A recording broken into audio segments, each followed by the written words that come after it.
सीमा सुरक्षा पर केंद्र सरकार सख्त। बंगाल सरकार ने 7 दिनों में बीएसएफ को 600 हेक्टेयर जमीन सौंपी, शाह का दावा। केंद्रीय गृह एवं सहकारिता मंत्री अमित शाह ने एक बार फिर अवैध घुसपैठ के मुद्दे पर सरकार का सख्त रूप साफ कर दिया है। गुजरात के गांधीनगर लोकसभा क्षेत्र में आयोजित एक जनसभा को संबोधित करते हुए उन्होंने कहा कि देश में मौजूद हर अवैध घुसपैठी की पहचान कर उसे बाहर किया जाएगा। अमित शाह ने कहा कि केंद्र सरकार देश की सीमाओं को सुरक्षित करने और अवैध घुसपैठ को पूरी तरह खत्म करने के लिए प्रतिबद्ध है।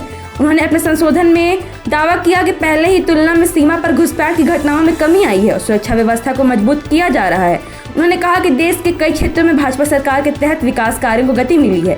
गांधीनगर जिले के सोनपुर गांव में 340 करोड़ रुपए की विकास परियोजनाओं के उद्घाटन और शिलान्यास कार्यक्रम के दौरान जनसभा को संबोधित करते हुए अमित शाह ने कहा कि सरकार ने चुनावी वादे के अनुसार सीमा सुरक्षा से जुड़े कार्यों में तेजी दिखाई है।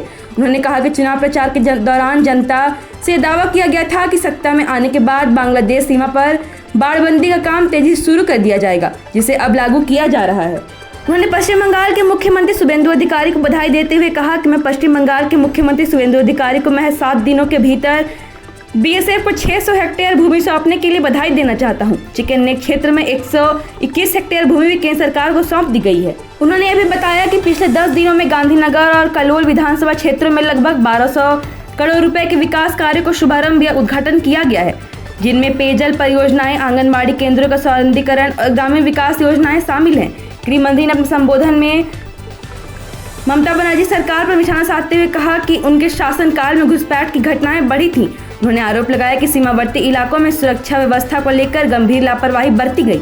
अमित शाह ने कहा कि केंद्र सरकार देश की सुरक्षा को लेकर पूरी तरह प्रतिबद्ध है और अवैध घुसपैठ के खिलाफ कड़ा अभियान जारी रहेगा। Thank you so much for watching this video. Don't forget to like, comment, share, and subscribe.